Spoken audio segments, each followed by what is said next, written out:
Welcome to part 3 in our series that we've entitled Learning How to See.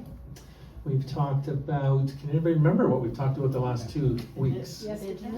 Indigenous conversation and Disabilities. Yes, Josh shared very profoundly 2 weeks ago.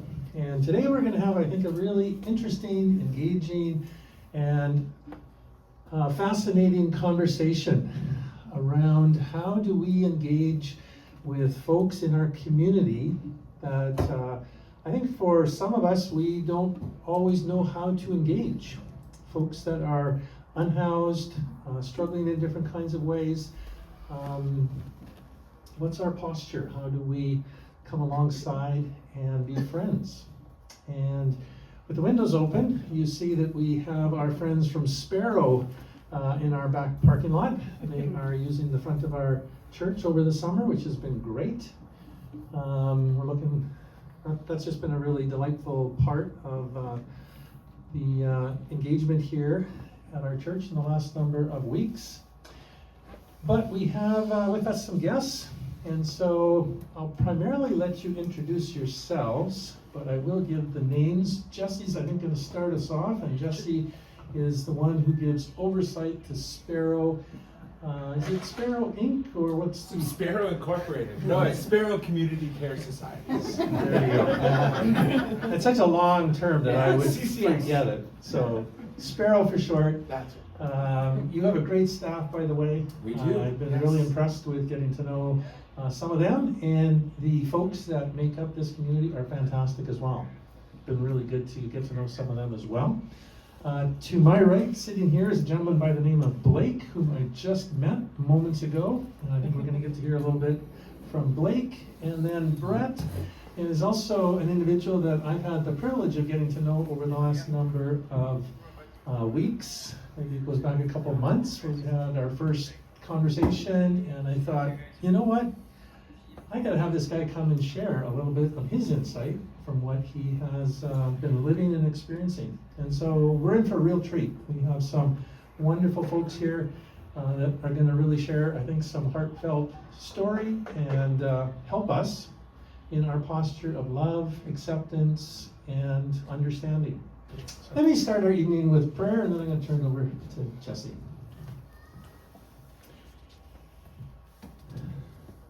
Jesus, we thank you that we can gather in this space, in this way tonight, to learn, to grow, to hear stories that no doubt will challenge us, inspire, and maybe encourage us in some ways, and maybe push us. I pray that you would bless this conversation. I pray for each person here. Lord, would you open our ears and our eyes to both hear and see the things that you want us to this evening. So thanks for this chance to dialogue together. Looking forward to what you want to say and do among us. Amen. Jesse. Thank you. Hi, everybody. I am Jesse Wegenast. I first and foremost come to you as an emissary from a sister church in Yarrow. I go to Yarrow United Mennonite out there. I served as chair there for the past couple of years, and now I've stepped back, but stayed in a vice chair role. And I'm, knowing the culture of MCBC churches, this, like the location of your church, when I was searching for somewhere for my staff and my shelter guests to be during the during our renovations that we're doing at our existing shelter, this location not so great. But I went around, I couldn't find anything else, and I knew that you guys wouldn't say no. Somehow, you know what I mean? It's like, because going to somewhere with a similar culture. So first, let me say how grateful I have been, and our shelter residents have been, and our staff has been, that you have let us share your space. I'm actually going to just kind of give a little bit of context for what's going on over there, and then I'm going to pass it over to my friends and colleagues, Brett and Blake, and then I'll probably come in and clean up. So what we have, I don't know how much background you got, but Sparrow, we run what was until very recently the only older adults, the only specific for older adults shelter in the country. It's been running for a number of years now out of Central Heights Church. We landed there during COVID, and it was a great opportunity for us in Central Heights to work out a lot of kinks before all the students came back. They run an online school out of there that has 400 students who come there every Tuesday and Thursday for chemistry and PE. And we have expanded services there. We had 25 beds going. The oldest shelter resident we ever had was 89 years old. We often get people who are homeless for the first time in their 60s, 70s, and 80s. As you can imagine, most homeless shelters that serve, a broad demographic can be a very, very, very, very tough, very intimidating, very scary place for people to land. So being able to create an environment that's a little calmer, a little less chaotic, has been so positive. The reason we are out of there right now is because we're doing like $1 million renovation to improve accessibility, to improve bathrooms, expand our footprint, and do all kinds of things over there. So that's what's led us to be a little bit nomadic. So we actually spend our nights at Gateway CRC, the Christian Reformed Church down by, none of you would know where Lou's Pub is, but Dolphin Automotive, and so we spend our nights there, and then we come up here during the day. So that's a little bit of context for that. I am going to, Brett gave me a little taste of what he was going to talk about, and his is a little more, frankly, informative than anything that I'm going to say. So I'm going to pass it to him and Blake first, and thank you so much for having us.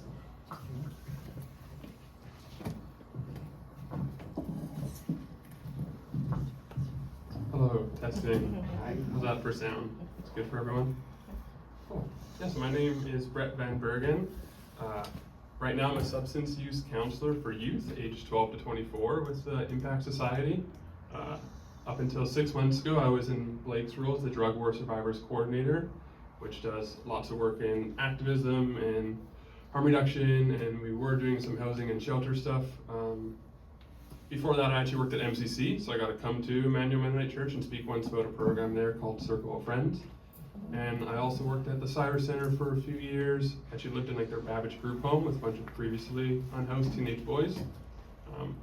I'm pretty young, but I've had a lot of experience in the last 6-7 years in this field, but a lot less than these two lovely gentlemen. So I'm taking a bit more of I'm going to share a little bit about data and help us understand like what's going on, just a little bit, and then dive into my own story growing up and what I've been like learning and stories that I've seen happen as well.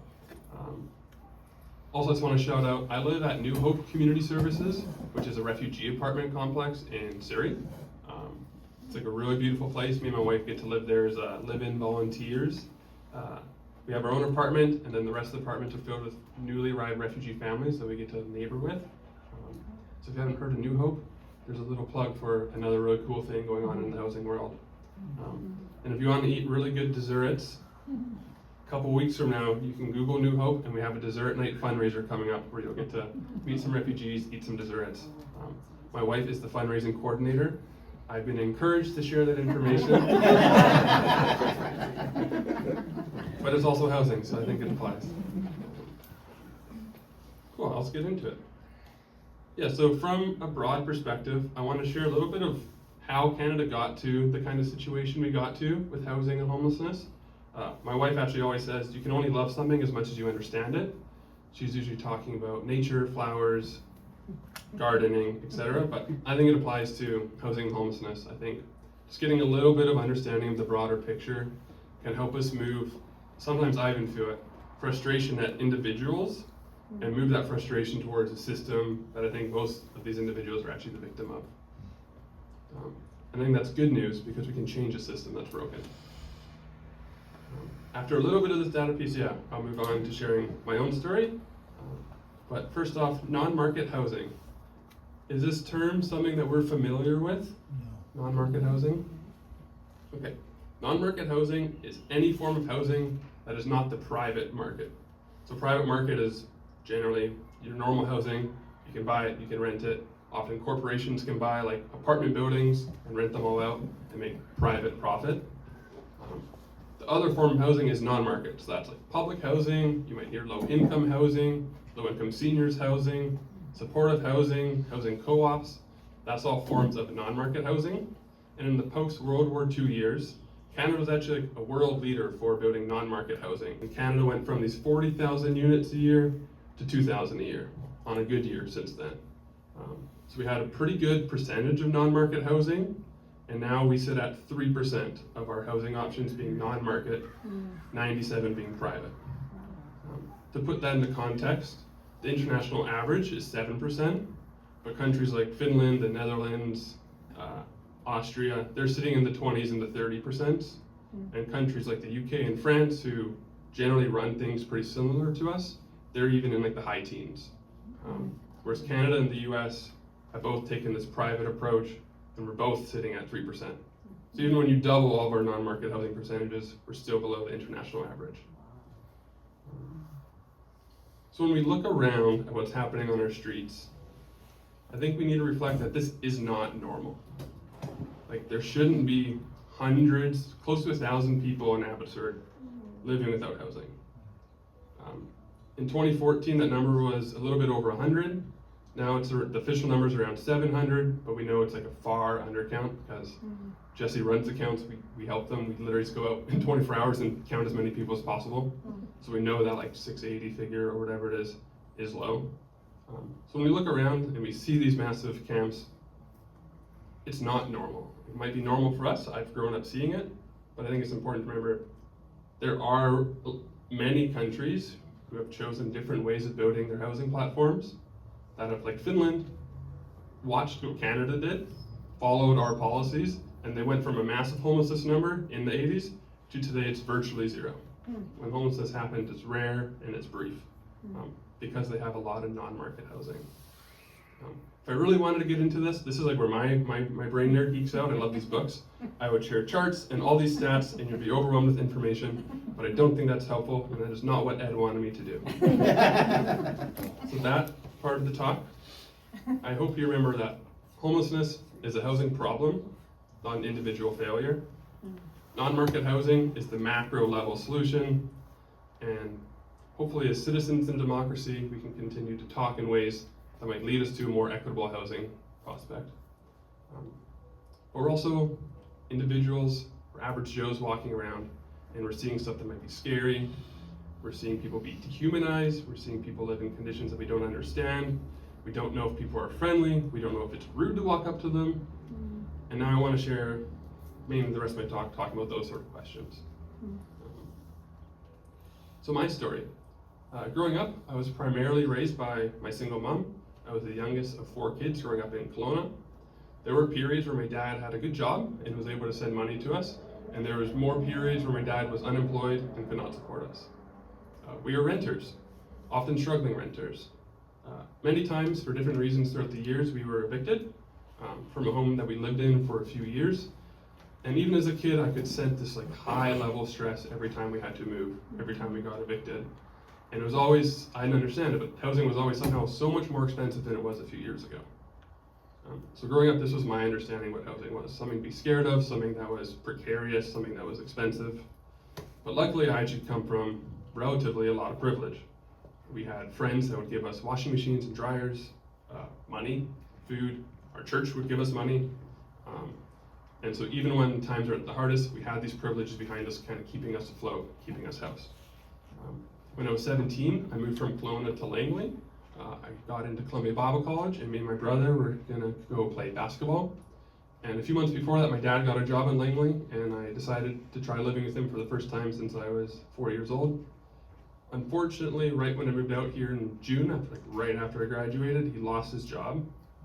So for the next month, I knew money was slowly getting tighter and tighter, and it got to the point where the money I saved up from, I worked in high school at Booster Juice, and the money I saved up there, and then the part-time job I had while in college, I had to start, well, I was paying a little bit of rent, but nothing close to covering the bills. But eventually my dad had to start leaning on me to cover a full rent, which I could do for a couple months until it got to the point where I had to choose between giving my dad this money to pay a rent and not having enough money to pay my tuition. So it got to the point where I couldn't afford to keep paying our rent, or else I wouldn't be able to pay for my college, which was the reason I moved out here. So essentially, we asked the landlord for more time and were denied, and we were a few days away from being evicted, not knowing where to go. I was told to kind of figure it out for myself. I was looking into the Cyrus Center, actually, which I ended up working at a couple years later. Luckily, I had a basketball coach who at Columbia Bible College, who was kind enough to offer us a room in his house, me and my brother. But then, luckily again, a massive piece of privilege, which could also be described as a miracle. My grandma sold this piece of land she had on the island that I had no idea about, and she instantly split the money between her 4 children. So my dad got a big piece of money, literally 2 days before our move-out date, and ended up paying the landlord, and we could stay. So yeah, miracle possibly, but undeniably an act of privilege that kept me from becoming homeless. In my situation, actually this is where I started struggling with serious anxiety for the first time in my life. I say this experience was so dehumanizing and traumatic, literally we don't have enough money, so we're gonna be pushed out onto the streets. It was a very stressful thing as an 18-year-old. But I probably would have hit Cyrus Center if I didn't have my basketball coach. And we do have really good shelters doing amazing work, and a lot of people can hit homelessness for a couple months and kind of get out of it when they have a lot of things going for them. And I had the ability to make money. I had a bit of an anxiety issue, but no serious mental health concerns. But then I think of my brother, who was a bit older than me, but was struggling with very, very severe mental health struggles in the years leading up to this. And also developed an alcohol addiction as means of self-medicating to escape the pain he was in. If he hit the shelter system, he would have been an adult, so hitting the adult shelter system, very possibly hitting a wait list, very possibly having to set up a tent, or being in a shelter environment, as Jesse talked about, very scary. How would this have affected his mental health in his life? I think it's very, very likely that his addiction would escalate. I hear from a lot of people they weren't even using drugs until they were on the streets, and then they started using things like meth to stay awake because they felt they needed to protect themselves, or they started using things like fentanyl and heroin for that warm blanket of love that they weren't receiving elsewhere. And I could very easily see my brother going down that path. But luckily we had the privilege to hold us back from that. But what if in this situation, as we were being evicted because our income did not match the private market rental, what if there was a non-market option, like countries like Finland have, when you cannot afford private market housing, before you hit the shelter system, before you end up in this spiral of pain and trauma, there's just a non-market option. I dream of a world where that's reality in Canada, and in Abbotsford. There's this musical chairs analogy that I read in one of these books that's been one of the most peaceful, one of the most helpful pieces of housing information I've learned, which is, if our housing system is a game of musical chairs, and there's 10 chairs, and there's 10 people, even if one person is on crutches or just had a surgery, even if there's a person with a vulnerability, when the music stops, there's 10 chairs and 10 people, everyone ends up with the chair. As soon as there's 9 chairs and there's 10 people, the person with the underlying vulnerability, whether that's crutches, whether that's a substance use addiction, whether that's childhood trauma, whether that's an inability to work due to a disability, whether that's a divorce that messes up your life and your finances, it's the vulnerable person that would end up without a chair or without a house. So I've met a lot of people out on the streets in my various roles, but all of them had this one common denominator. They all had different stories how they got there, but the one was they couldn't afford the housing options available to them. And from what I've seen, being homeless in Abbotsford is a horrendous experience. The shelters are very often full. If you live in a tent, which for many, it is the only option, you're not allowed to have it up other than at nighttime. So that means I did a lot of advocacy work with people having their tents taken away. It was a big thing that we did in the Drug War Survivors Program, which means I was with people in the rain and in the snow, and they're being told to take their tents down or their tents are being thrown out. which meant people would have to take their tents down and sit in the mud and the rain. So these dehumanization experiences just happen to you over and over and over.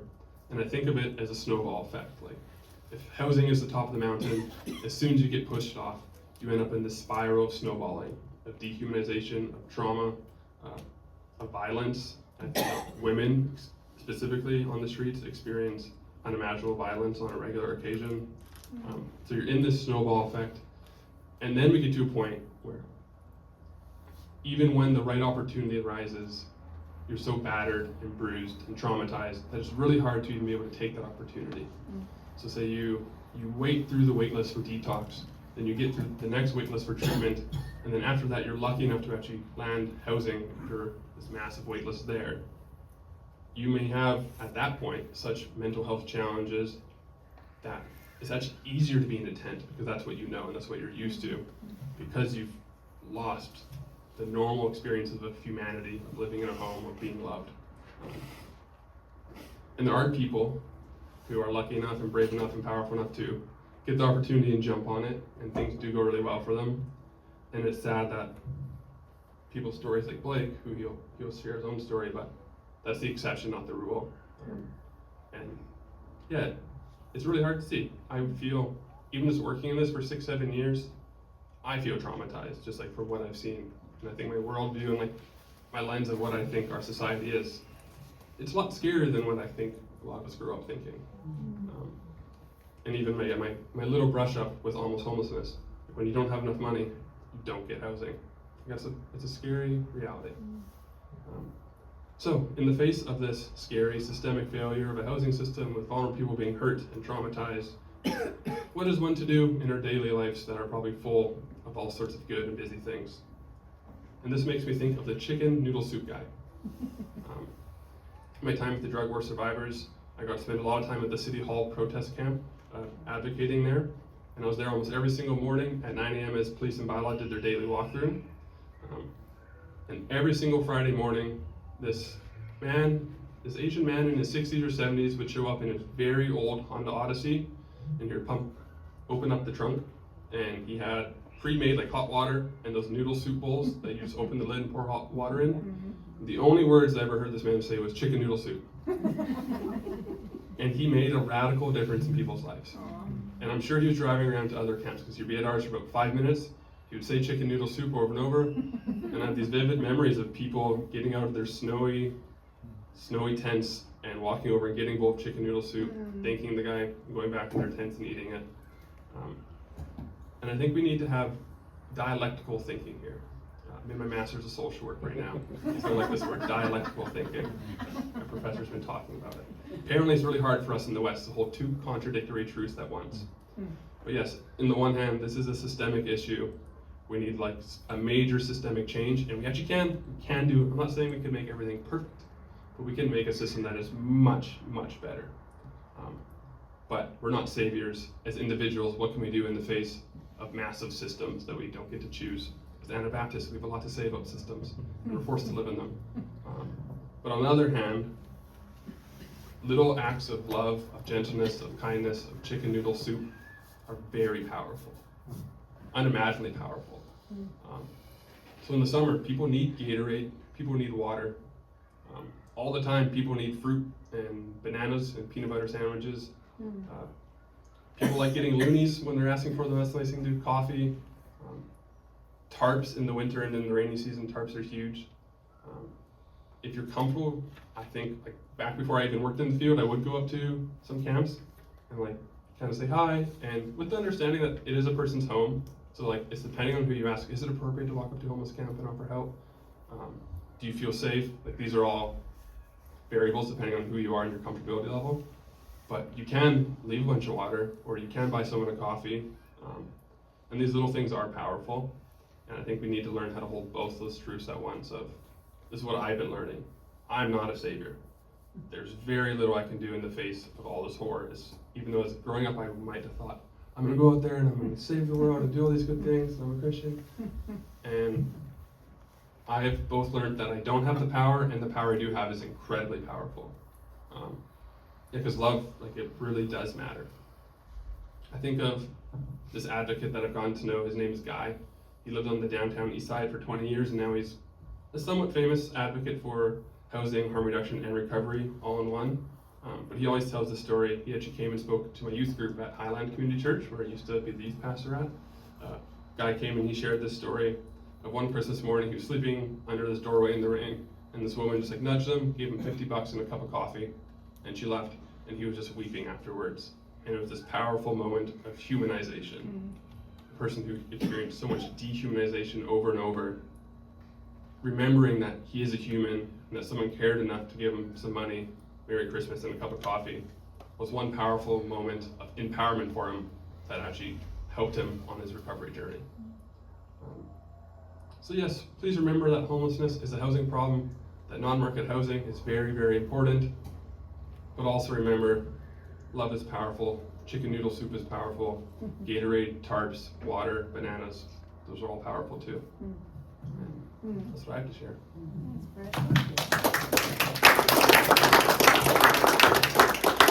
Hi, my name's Blake. I work for Abbotsford Impact, the Drug War Survivors Coordinator. I guess you guys are all wondering what happened to my arm. That's the first question everybody asks you. 2.5 years ago, I lost my arm to an overdose, and I was fighting for my life in Abbotsford Hospital. Let's back it up just a little bit and talking about humanization and people being dehumanized. If you think about addiction and you think about people, addiction has touched everybody in some form or another, pardon me. You look at addiction and yeah, it's touched people in some form or another, and it's like, it's not it's a huge problem in the community and in the face of community until it's your brother or your sister or your daughter. Those are humans, they're people. And I really feel that we need to care about them. And the word I use is opportunity. Without an opportunity, I wouldn't be where I am today.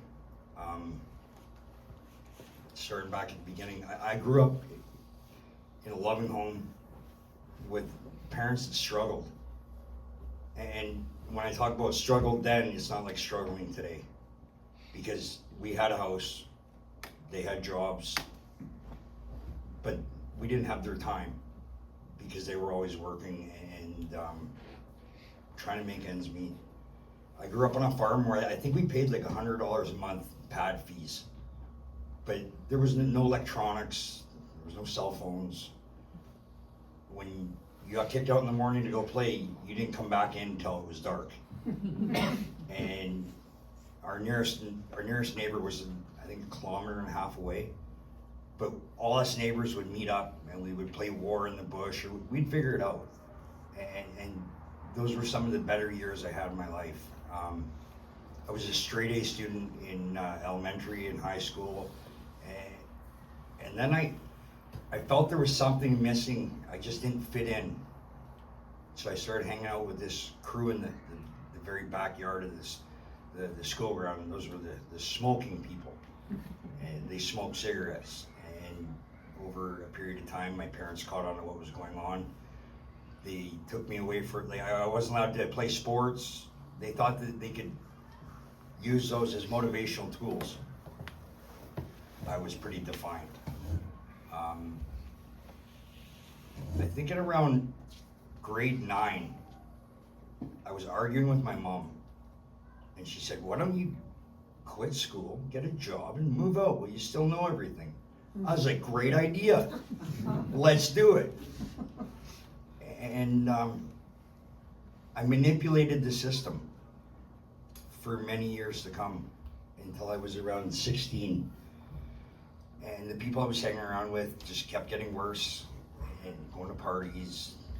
I wouldn't show up to work because I actually did have a job at this time. I think I was working at a car wash or doing landscaping, one of the two, but maybe even both. But when I was 19, when I was 17, I got into selling drugs. I thought that was my genius plan.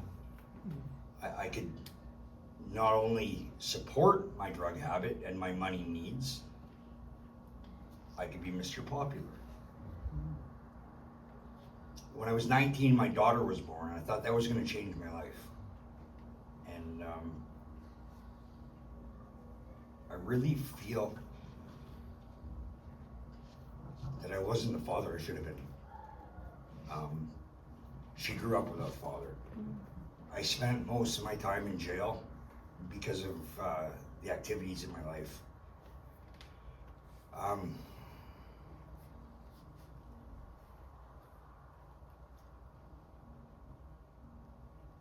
A few years later, I went to the penitentiary, and I did a stint there for armed robbery and aggravated assault. And I did I did some programs, but there was government cutbacks where they weren't offering certain programs, and I bypassed a lot of the programs because of the fact that I was only in there for a few years. I thought that going there would help me not only get off drugs, change my life, but teach me how to cope with things, and like I had no living skills. And it didn't do any of that. I was released to Abbotsford from Kent Penitentiary. I was in Kent, which is a maximum security penitentiary in Agassiz, and not sure if you guys know too much about the penitentiaries, but it's gladiator school, and it's a hard go. I learned more about crime in jail and how to be a criminal than I did on the streets. When people get released to society without being taught something different, you go to what you know. I spent, I want to say, another 15 years on the streets, perfecting being a criminal and my drug use. I moved down to the east side of Vancouver, and I thought that's where I was going to die. There was a huge wave of people dying in the east side of Vancouver due to toxic drug supply. And I didn't want to be a statistic. I didn't want to be a name on a wall, because that's all what my friends were being, right? I wanted to be remembered for something. So I clawed my way out of there. I came back to Abbotsford. I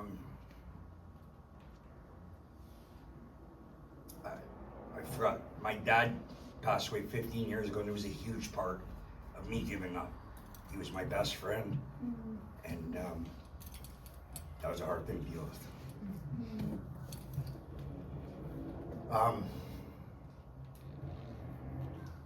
I was in a shelter in Abbotsford, and I thought I was doing okay.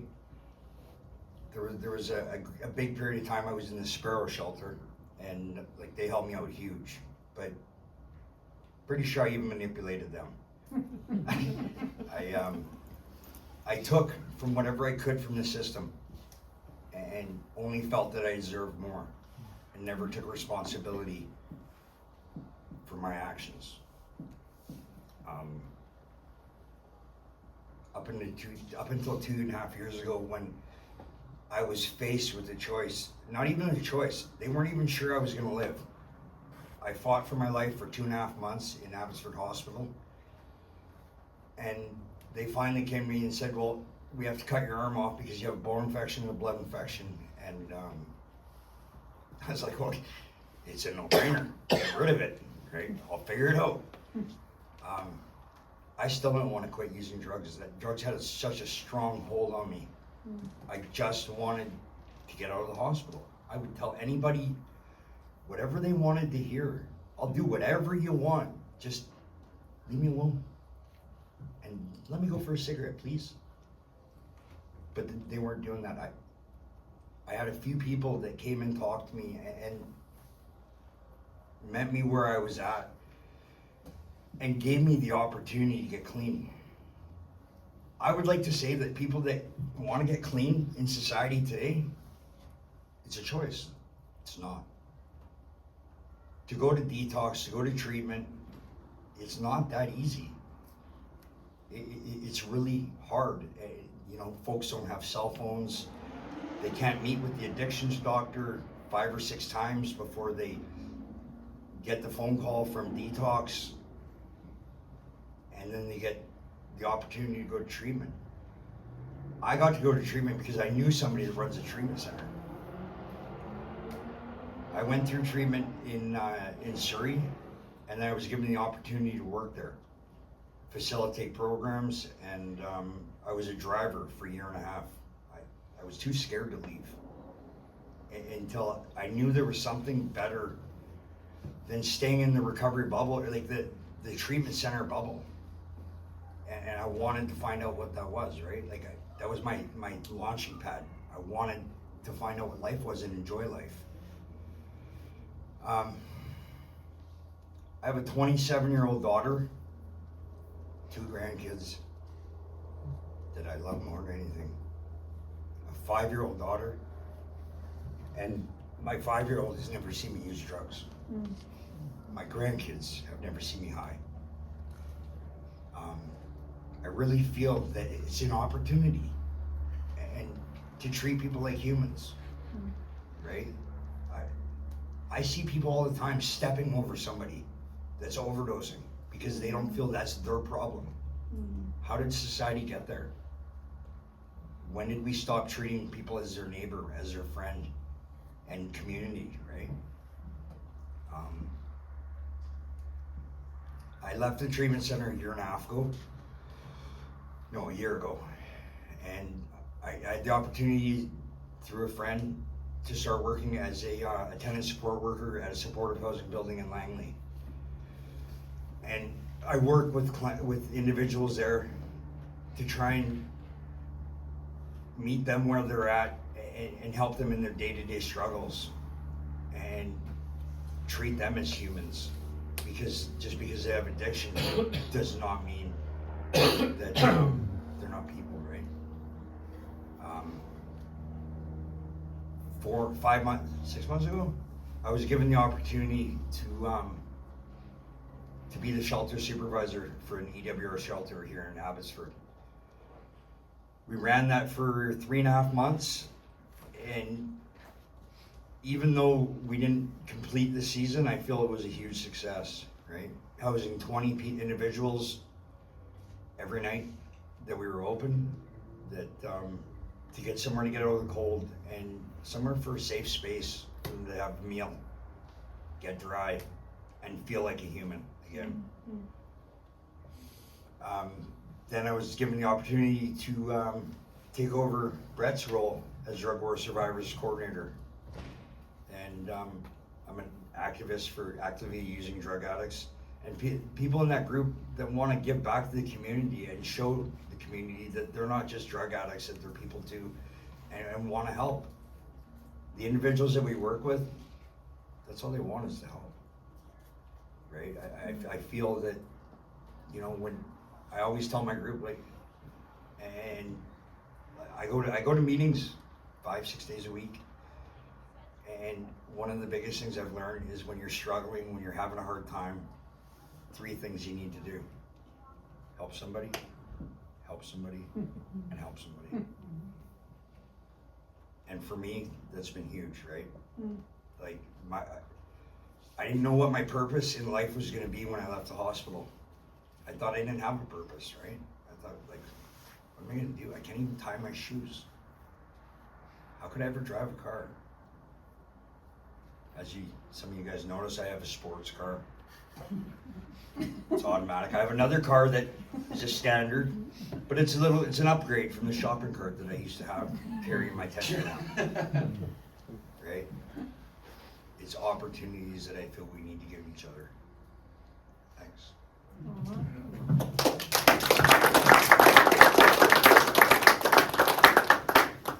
You mean to tell me a bag of phones was worth $300? Sorry. You caught me. Yeah. It was as plain as the nose on the face, but it's not. So can I tell a little story? Yep. Okay? Yep. Listen, so I can tell you. So Blake, a different version of Blake, but the same man, was staying, for real, was staying with us It was extremely cold outside. The place that centralized looked like a MASH unit. We had mats on the floor in our like dining area, and we had all the tables brought out of there because it was like -11, -12. It was one of those really cold years that we had maybe, what, 4 years ago, 3 years ago, 4 years ago? I'd say, I don't know, about 5. Maybe 5 years ago, okay? Yeah, that sounds right, 5 years ago. You would know better than me. And Blake and I had known each other, you know, not well, but had known each other for a number of years. And Blake was staying with us, and we had a reasonable relationship. It had gone up and down, but generally reasonable. And when Blake was leaving, because we were kind of going back down, the weather was a little warmer, so we were getting back to homeostasis. Blake said something about a bag of phones that he had that had gone missing that was worth $300 or something like that. 5. Whatever it was, $500, okay?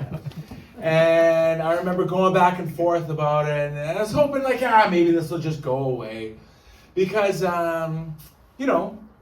desperate people do desperate things, right? And if you judge each thing on its own merit instead of seeing it on a pattern, it's much easier to really get mad at people and get extremely frustrated and get hard-hearted. But when you see it as kind of just part of a person who's kind of addled, someone who's in rough shape, desperate person doing desperate things, it's easier to kind of be a little more gracious. And I remember thinking, I honestly remember thinking, and I think I've only said this to my wife but now that you've given me permission, I'll say it here, because I've mentioned to her, like, who's this Blake guy, who would call me on about extreme weather stuff this season? I go, oh, I've known her for a long time. And I remember thinking, like, what is a good relationship with Blake, like continuing in a good way, worth? What's it worth? Is it worth a couple $100? Probably, you know what I mean? It's not worth and I remember thinking that, and I remember thinking like, okay, whatever, it's fine. And now, we work together as colleagues and work to support people, and there's no regrets, like a few $100, who cares? Who cares, really? I'm actually reminded of, have you guys ever read a book by Khalil Gibran called The Prophet? Yeah, it's great. The premise is there's this prophet, and he leaves, and then the people at the town that he's been staying in start asking him these questions before he goes, speak to us on children, speak to us on marriage, speak to us on love. And one of them is speak to us on giving. Most of you will know this. Some don't know that myrtle is a flower. That becomes important in a second. And he's talking about giving and all this. And he says, those who give for joy, and that joy is their reward. And there are those who give with pain, and that pain is their baptism. And there are those that give thinking of neither joy nor pain. They give as myrtle on yonder hillside gives its fragrance to the breeze. And it is in the hearts of these that God's heart beats. And it's quite a beautiful image. He actually goes on to say, he talks about, you say you will give, but only to those who are worthy to receive. It's like, and then he says something like, do not, like the sheep in the fields, the birds of the air receive their days and nights from God Almighty, and fruit to perch on and something to eat. Like who are you to withhold? Rather think, am I worthy to give? Am I a worthy giver? Because to withhold is to perish. And I think that's something that we often forget, right? And I think that was really modeled in Christ and in what Christ had to say. It's not the giving that's the suffering, it's the withholding. It's like this atrophying and like death in your heart, so Blake, a New Year's camp. No, it's not stressed. At what time do you want to wrap this up? I just want to know how. 8:30. But we want time for questions and different things. Okay, sure. So unlike either of these gentlemen, the other day I was walking through an airport, and I was with my wife and my good friend and his wife. We're in an airport, and it just so happened that I was stepped onto a moving sidewalk, and they were not on the moving sidewalk, and they were hustling. And I said to them, I think this is a little bit of a metaphor for my life. Because it's just, it's just been pretty easy. If I'm being honest, I was born to, loving parents who had tons of time for me. And I came into the world that before I did a single thing, there were dozens of people who loved me. Before I did a single thing. And like my mom, I see it with my kids now, she's just so good with children. She's investing in them, she's spending time with them, she's talking to them, and she's reading to them. And well, we fought when I was a teenager, but I look at the way that I grew up, because it's pretty much, it's the same thing. And I think about what they say about how much of a person's sense of self-worth, sense of self-confidence, how much of that is really set by the time you're 5. And I think to myself, man, this was a can't-lose proposal from Val Wegenast, my mom, It had nothing to do with me. It had absolutely nothing to do with me. I also, when I was in school, I was rambunctious, and I was distract everybody. But I also had really good manners, and I was bright. And good manners and bright had nothing to do with me. It had everything to do with the home that I came up in. And looking back, I've thought many times, if I was, 3 ticks uglier, 3 ticks dumber, and not polite, I would have been a kid who nobody wanted to have as a friend. You know what I mean? And their parents wouldn't have wanted me to be their friend. And then I would have been isolated. And then maybe you end up smoking with the kids at the back. And then maybe you end up finding some new ways to make money. I think often there's a narrative that can that we start to believe, even if we don't want to believe it, that somehow a lot of our own successes and failures have a lot more to do with us than they actually do. Listen, there's a lot of hardworking people all over the place. And there's a lot of people who have seen their way through trials and tribulations. There are people who have, come back from combat situations, or lived through combat situations, or children in combat situations, and come out of those things and overcome and all that. Yes, sure, absolutely. But a lot of what you are and what I am and what Blake is and what Gabby was, who was walking there, and Rick, who drove out the other way, has more to do with circumstance, has more to do with accidents and latitude and longitude, has more to do with how your parents treated you, or whether you ran into a good basketball coach, or whether you found a church or a good friend or something like that, than you care to admit. And I think one thing that I know for certain is that a lot of people who are out here struggling are running deficits that a lot of us who sit in churches have a very difficult time imagining. And that is but for the grace of God, because we aren't designed to withstand that lack of love, that lack of belonging, that lack of care. Yeah, and I think for me, people ask a little bit like, oh, how did you get into this? And I honestly think for me, what it is the best analogy that I can come up with is I'm kind of an outside cat. I'm an outside cat. I'm not an inside cat. I don't like being inside. I like being told what to do. I want to scratch the furniture. I feel like, even when it comes to having a job, I don't know if I've ever actually had a job in this sector. I've just kind of been like, oh, what if we did this? What if we did a shelter? I wonder if I could get some money. And then, I guess I'm going to need a staff. And I started doing it at 20, but I very briefly worked at community services, and that was it. And we've managed through time and effort and work and opportunity and skills and a lot of things that were given to me again through my upbringing and teachers and grandparents and aunts and uncles and cousins, all these people who love me. I've been able to kind of carry those things forward to do some interesting stuff and to lend a hand. But I also think a lot of the people who stay in these shelters and who are on the street, who you're encountering, are outside cats. That's a very natural proclivity. Less so with our shelter with Sparrow, because there's a lot more catastrophe, circumstantial homelessness. But for many people, it's like when Blake was talking about kind of a progression, it's like I didn't really fit in here, and I didn't really want to do this, and then it kind of like it doesn't start with or to what Brett said, it doesn't start with a desire to ruin your life, okay? Mm-hmm. Especially in addiction. There's a friend of mine once said, I didn't start using drugs.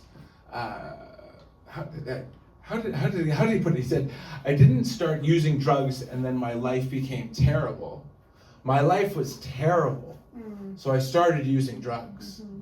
Okay, there's this affliction, you know, that people feel. I'll tell you quickly a little story about someone who's very close to me. Oh, the other thing I wanted to touch on, you talked about you had one of these evenings about Indigenous people and how to relate to that in the Indigenous community. You had something about people who are disabled.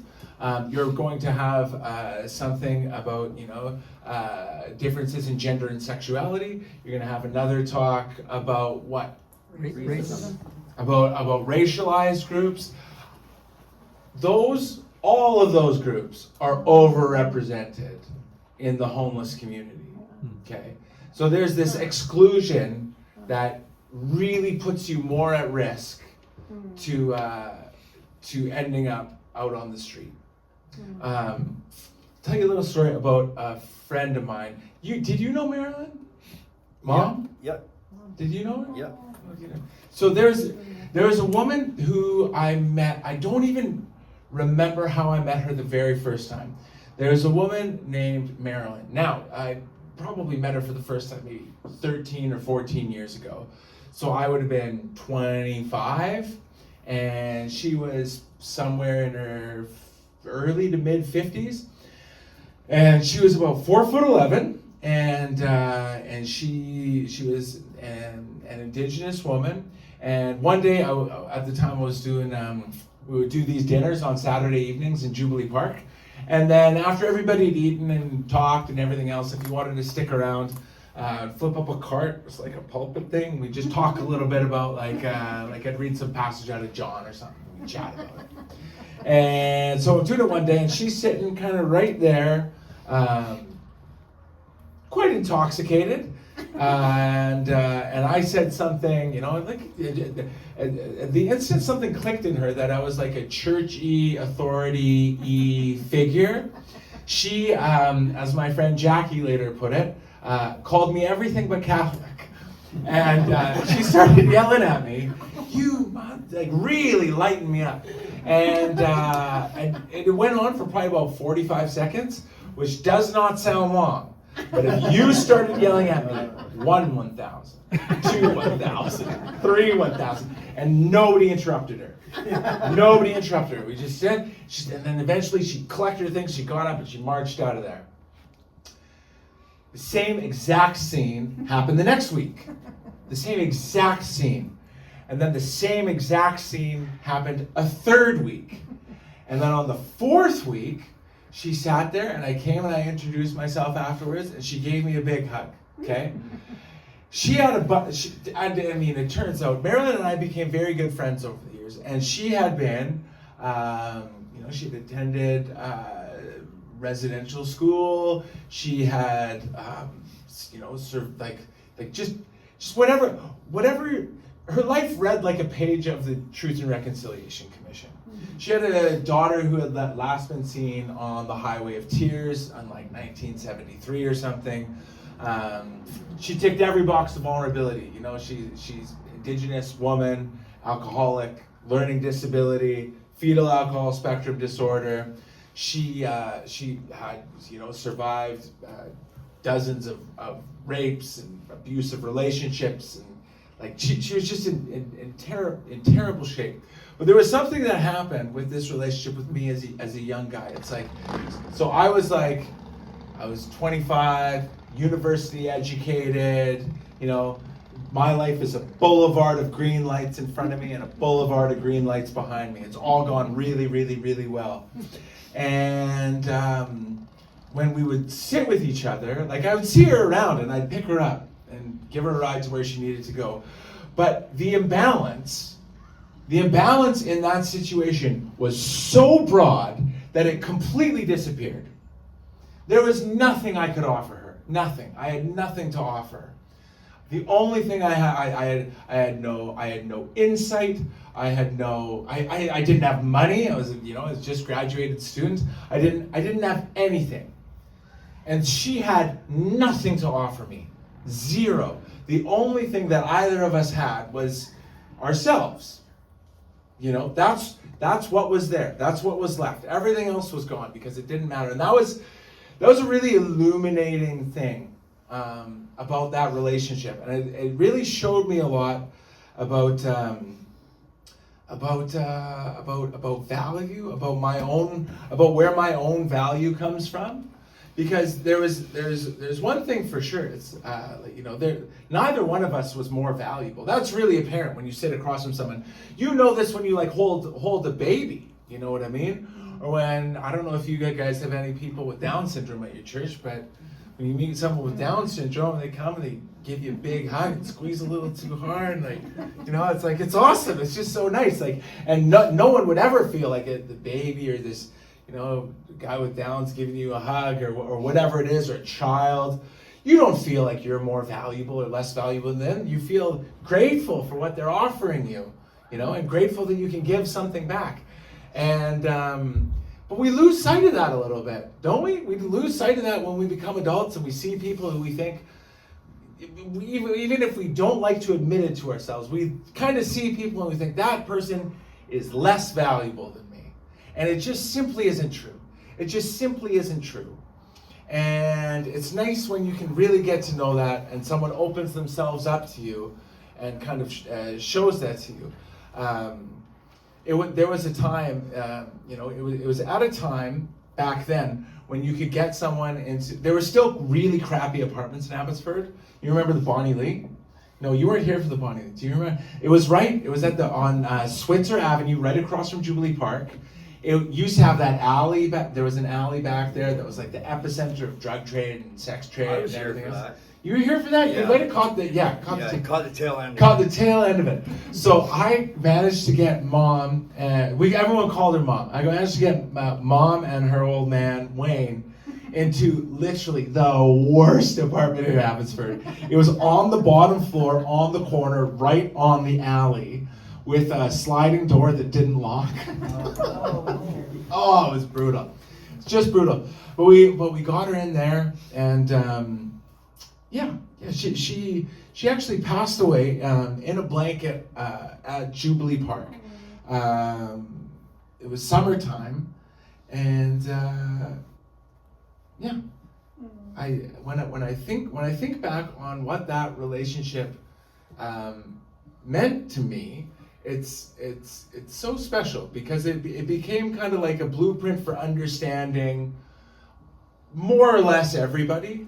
You really start to you don't feel any imbalance around anybody anymore. I've had the opportunity to speak with a lot of different people in the policy world on how to do it, and everyone has similar needs.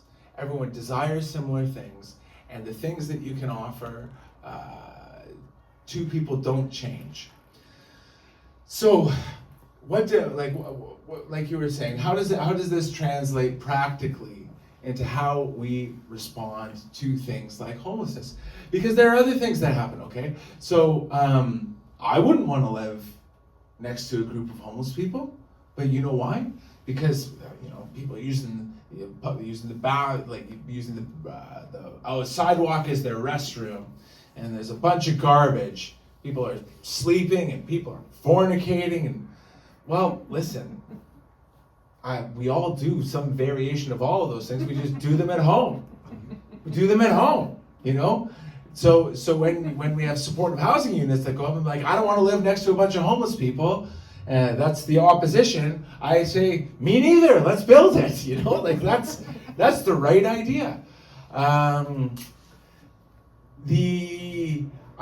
also think that we don't need to lower our expectations of people to the point that we dehumanize them in the other direction. I think that used to be more popular in the nonprofit world. We would say things like, oh, of course that guy is yelling at the customers outside of your business and then, throws an ice cream cone at their windshield when they leave. He didn't have breakfast this morning. It's like, no, that guy's just being a jerk, okay? That's okay, that guy's being a jerk. We can call that what it is. We can have patience, we can understand that it's driven through desperation, but we don't need to lower our expectations of people.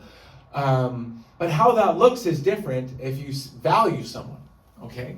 So we'll have situations, it'll come up one day here, I'm sure it will, where there will be, some kids biking around like there are in the evening, and maybe they come a little bit earlier, and we have some people outside, and maybe they're smoking, or maybe they're using a little bit of coarse language, and the intervention could be, hey idiots, stop it. Or what I often say to people is like, listen, my daughter's school is close to our house. If I go there to play basketball with my friends, there are certain things that I can wear or do or say at 8 o'clock on an August evening, that I can't if I go there at 2:30 p.m. on a Tuesday afternoon in May. One of them, I've got the place to myself. One of them, school's in session, and so we're not asking you to kind of get back in your box. We're asking you to engage in pro-social behavior. And people are like, oh yeah, that makes sense. You can invite people to participate rather than try and jam people into the mold that you would like to see them in, because nobody likes that. You know who likes that the least? Outside cats. Where it's the group that responds the worst to punitive where you're talking down to someone. It's the group that responds the worst naturally. They would be everybody who's out there who's like that would be like that, even if they had all the opportunities that I have. Because I'm like that. I'm working on it, but I'm like that. So I would say respond in kindness. And there's a phrase that the young people are using these days, younger than Brett even, that I really like. Sometimes slang comes across through my 11-year-olds that I really like. And this one is, it's not that deep. It means at once, don't worry about it, don't overthink it. You don't need to think about it so hard. It's not that deep. If someone's hungry, give them something to eat. It's not that deep. Not that deep. You don't need to worry about it. If you're walking down the street, someone asks you for $5, you're like, oh, he's just gonna use it for drugs. Maybe, but maybe you could also just give him $5, and life goes on. You know what I mean? Brett's talking about this guy. I don't know his name. Who's with the $50? Guy. His name is Guy. Yeah. Brett's talking about this guy. And that guy, actually. He probably used that $50 on drugs. Right? But it was a moment of humanization. It was a moment of connection. It's not up to you. It's not up to you. It's not up to me. It's up to God Almighty. Okay? It's out of our hands. And that's a very, very liberating thought. I happened to be at Clearbrook MB on Sunday because I had a niece who was singing in a choir. I thought, I'll bring my kids and go support her. And then I got a phone call from someone in Abbotsford, and names don't matter, but this person had called the church on a Sunday and gotten through to someone and said, hey, it was the Blue Bus. The Blue Bus had been canceled. They give out groceries behind MCC twice a month or something like that. I thought there was the Blue Bus this week. I thought that's where I was going to get my groceries to kind of get me and my kids through to my disability check day, which is actually today. But instead, they weren't there. It got canceled. I didn't know. Now I don't have anything to send my kids with to lunch. I don't know what to do. I'm kind of out of groceries. And I called this church, and they said, you should call Jesse. He'll know what to do. And I thought to myself, I do know what to do. Sounds like this woman needs groceries. It's not that deep, and so, and listen, I'm only saying this because I'm so far into the story, but it doesn't matter. I'm not looking for an attaboy. But you know what? I get paid a wage, it's fine. And go grab a gift card from Walmart. Take 3 seconds out of your time before you head home. Drive over to this lady's house. Here you go. Hope this helps. Oh, thank you so much.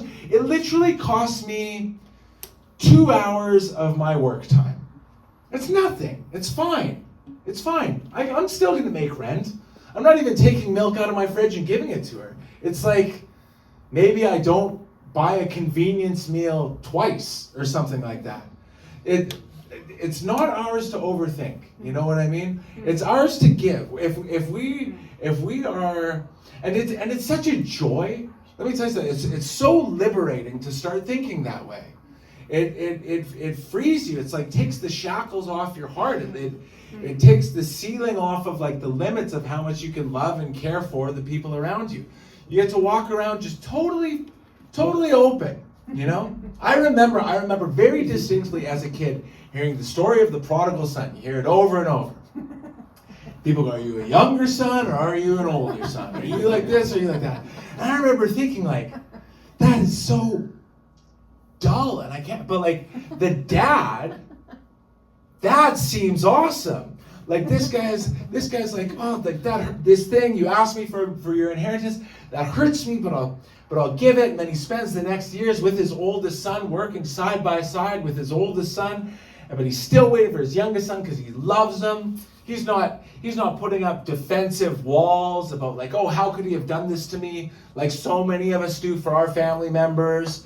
We put these walls up. He doesn't do that. He sits there anyways. And when the kid comes, he runs to him and he hugs. And then the older brother has a problem. He goes, you know what? I love you forever. Everything I have is yours. This guy's here. I love you. I love you. Here's a ring. Kill the calf. We're feasting. Bring the servants. Bring everybody. And that guy's free. That guy's free. He's so free. You know? That's incredible. And I think, when we think about, we sing songs about where the Spirit of the Lord is, there is freedom and all. It is the freedom to love. It is the freedom to walk around kind of unshackled by our own hurts, because that's what it is. We close ourselves off because we're afraid of getting hurt. We're afraid of getting taken advantage of. But I really think that honestly, it's like a great joy. It's a great joy in my life to be able to be there for people. And sure, you could do other stuff and make more money or whatever, but it's not that fun, It's not. It doesn't. I just think there's this phrase like the abundance mentality, and you don't even have to have resources. Everybody's got 2 arms. Well, sorry. I didn't think that. Not everybody. Yeah. 1 3/4 does just as well. But everybody can give a hug. Everybody can give a handshake. You know what I mean? You got $1.75 for a cup of coffee for someone. Yeah, be free. Be free with how you think about things. That's the gift that you give to yourself. It's the gift that you give to yourself by just turning and thinking of like what Christ sees when he sees you. What Christ sees when he sees you. Someone who's, quite valuable in and of yourself. Doesn't matter that much what you do. Doesn't matter that much what you say. Doesn't matter. It's not going anywhere. It's not going to change. And like when you look at Christ, throughout the gospel, these stories we tell about him, every time, if you understand it as just like an openness to love, it's just openness in general. You know what I mean? It's just openness. It's a disposition of I'm open to the people around me. We're going across the sea. Oh, Jesus, we'll go somewhere else. There's all these people there. Oh, but look, they're like sheep without a shepherd. What do you want me to do? They're just there. I'm open to that. He's open to sitting with the woman at the well. He's open to sitting with Nicodemus in John 3. He's open to it all. Just wide open. And I really think that's really actually the great work of the kingdom of God through us, through our churches. When I think about coming here and I sat with, Ed and Fran and I'm not going to try and do all the names because I'm going to miss some. But I sat with the leadership team here and you guys welcomed us openly. It was I really felt it. I really felt it when I came. And I tell you, I came pretty desperate. I wanted to keep my staff working. I needed somewhere for these people to sleep. It was like 2 weeks out. And coming into people, it's like, I could tell, there might be some things to work through, and there's a trust thing that happens. But being open, I think it's such a blessing to us to be here. I hope it's a blessing to the congregation. I think it probably is. And that's really the great stuff, That's the real good stuff. That's the real good stuff that we're invited to participate in. I'll stop. Thanks.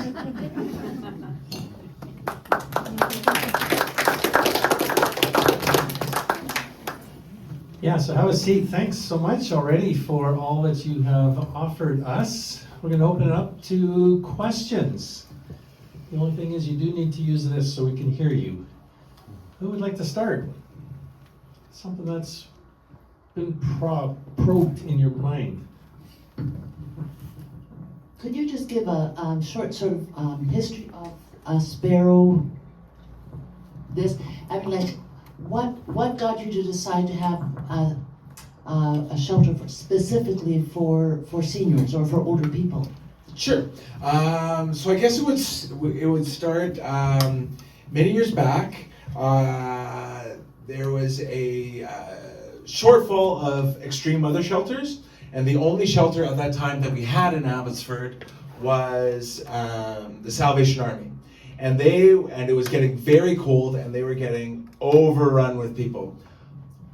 It doesn't matter. The details doesn't matter, but they were getting overrun with people. At the time, there was a guy called Les Talvio, who some of you may have met. He was the executive director at Sire Center for many years. And I got a call from him. He was the extreme weather coordinator at the time, saying, "Hey, do you think you could find somewhere to do a shelter?"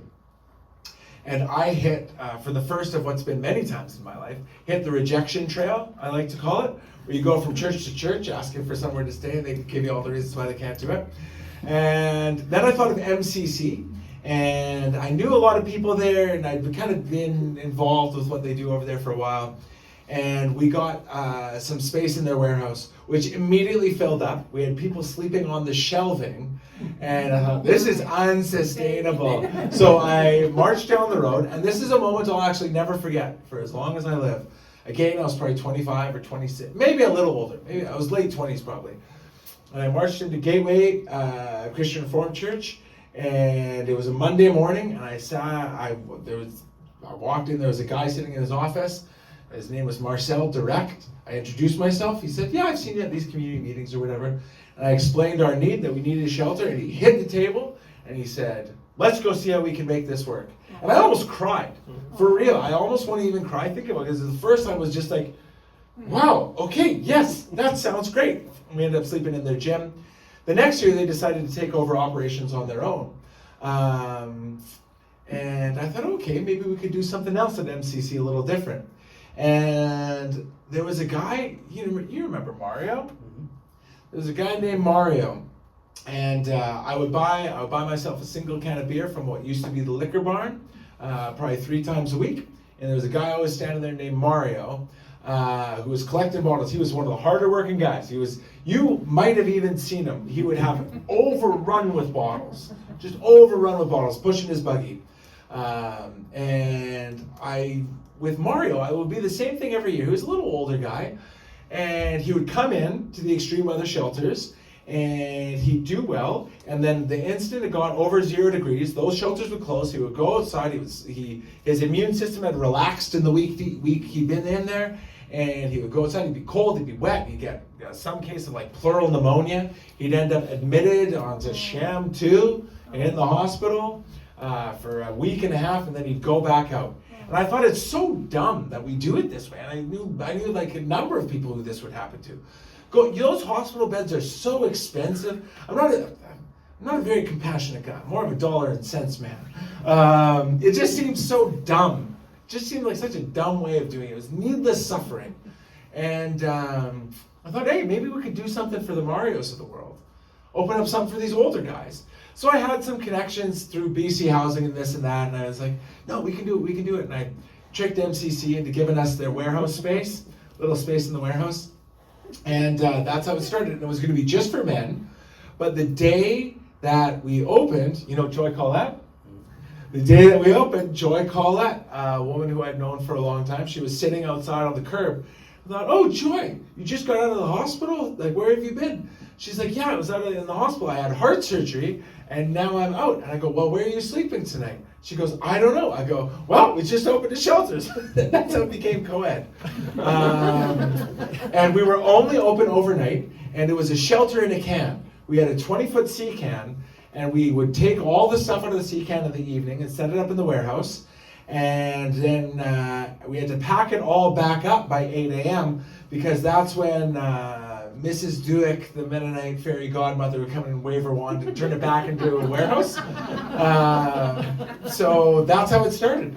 And then it just kind of evolves from there. And then it grew, and then during COVID, the funding continued, and then so that's why it's older adults. That's why it's older adults. Again, like purely relational. It's like responses to relational needs. Little sidebar, I ran into that same Mario. He stayed with us for all, but we would close down seasonally, and life takes you different ways. This is 8 or 9 years ago. I ran into him probably 8 or 9 months ago, standing in front of a dollar store. I hadn't seen him in 2 years. We hugged, we chatted. He'd stayed with us a little bit, but there were some things, there's some barriers to being in a shelter sometimes. That he just truly no fault of his own, just like physiological things that you can't deal with in a shelter because you don't have the way to do it. And I said, and it was starting to get cold. It was October, November. I said, Mario, where are you staying? He goes, oh, I'm in a tent. I go, listen, how are things with your situation? He goes, I can manage. And he had a clarity in his eyes. I said, listen, come on back. Come on back. We'll have a bed for you. It's getting cold. Come in.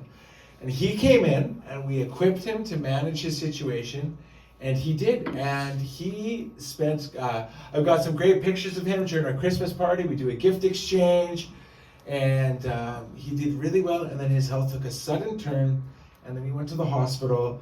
And then I think just right around Christmas time, he died in hospital. But I can tell you, he died, and the last couple months of his life, he reconnected with some family members through our staff.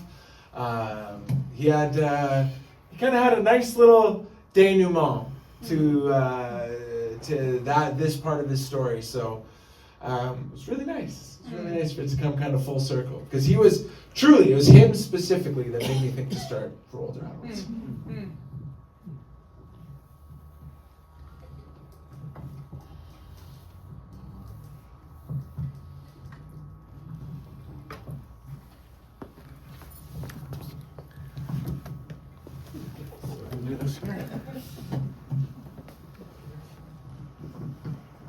Appreciate all the stuff you guys are sharing.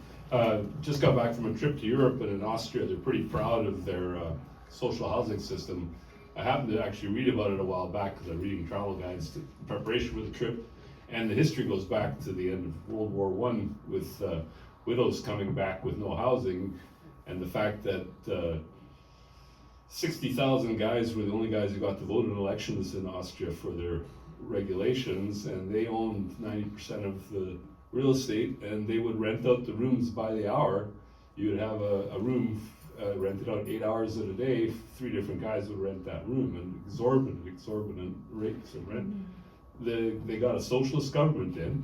I don't know if that's a key, but that's the group that then decided we're housing these widows, these war widows, and they started buying up and forcing these landlords to sell them the properties, and they still do that in Vienna apparently when properties come up for sale. So yeah, Vienna has about 50% plus, which skews the Austrian average. I don't think all places in Austria are that way, but Vienna particularly.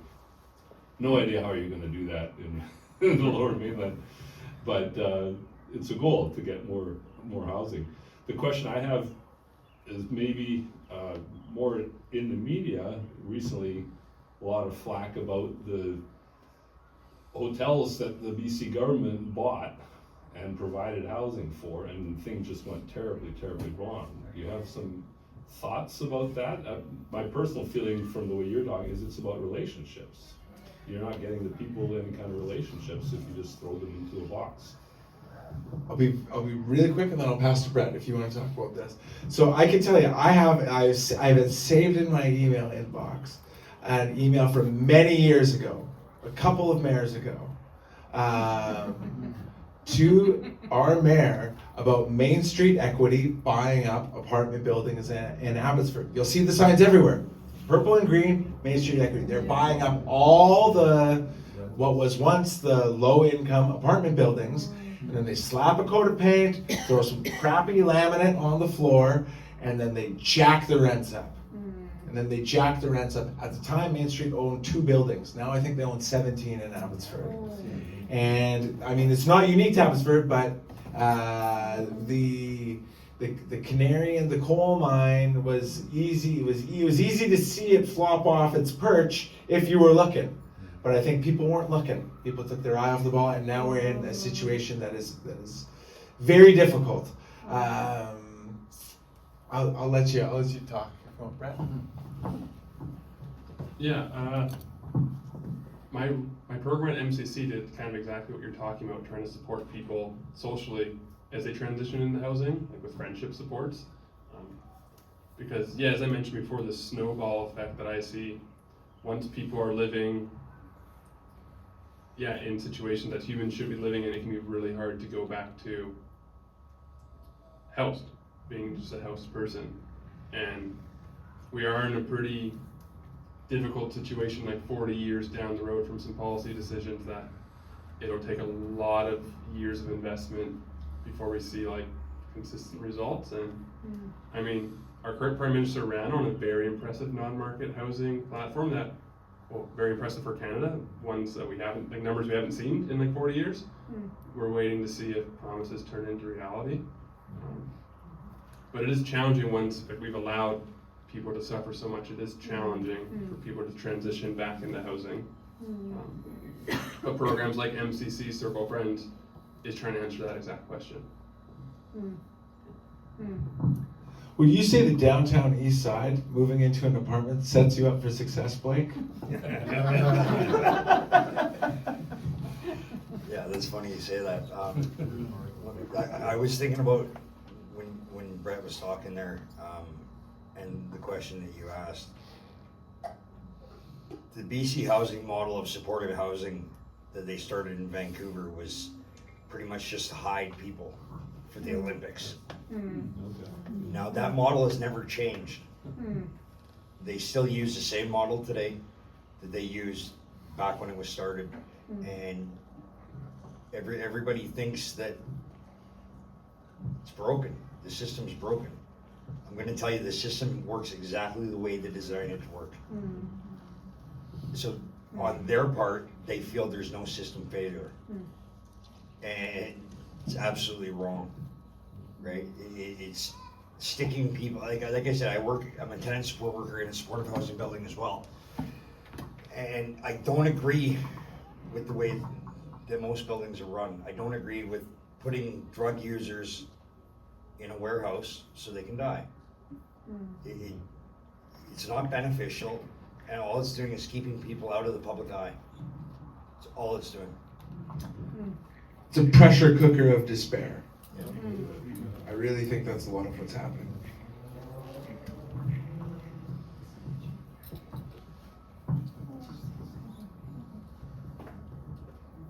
Other questions? Here's your opportunity.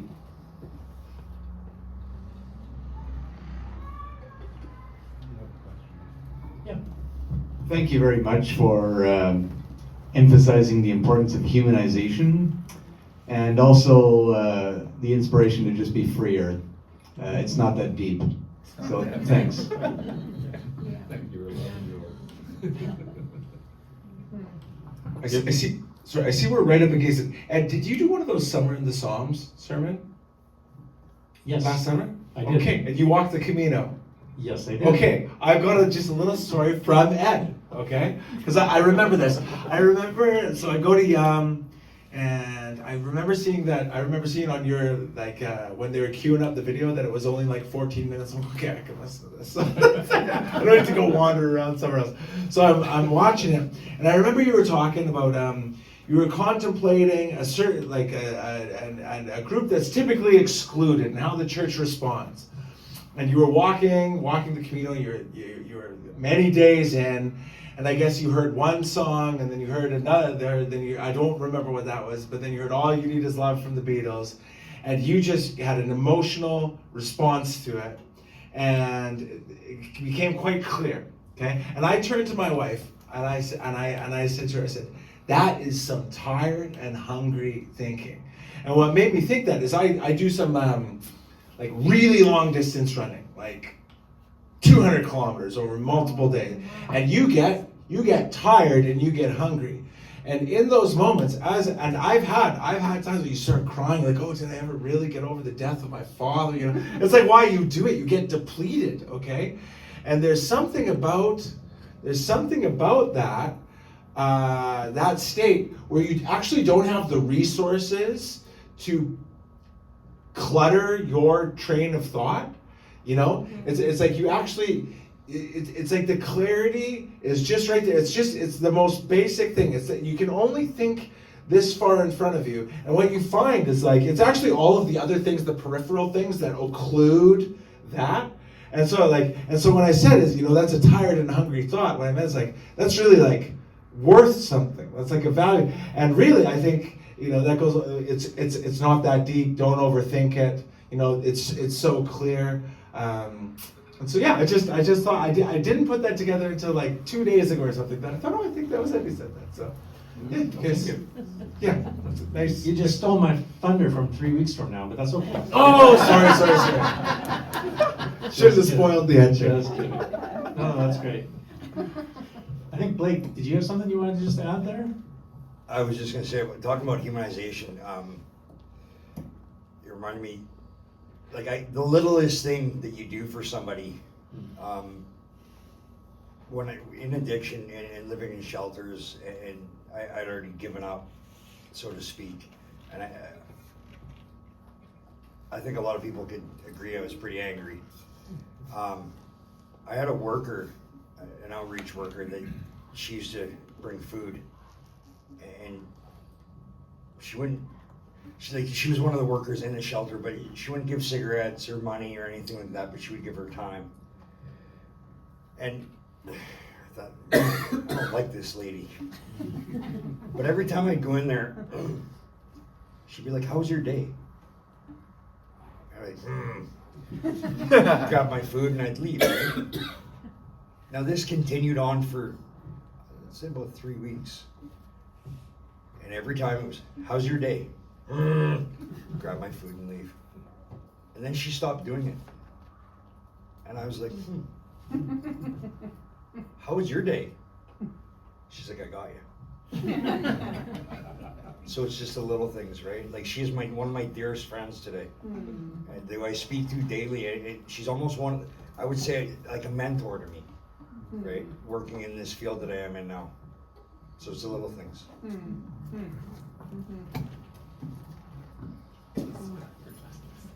Well, thanks, gentlemen, for sharing your hearts and your thoughts. I think we have much that we're going to take with us from this evening. So thank you so much.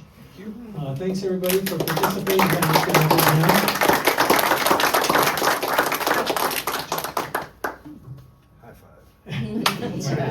Yeah, if you want to chat a bit more, feel free to come on up. Otherwise, have a great night, and we'll see you potentially again next week.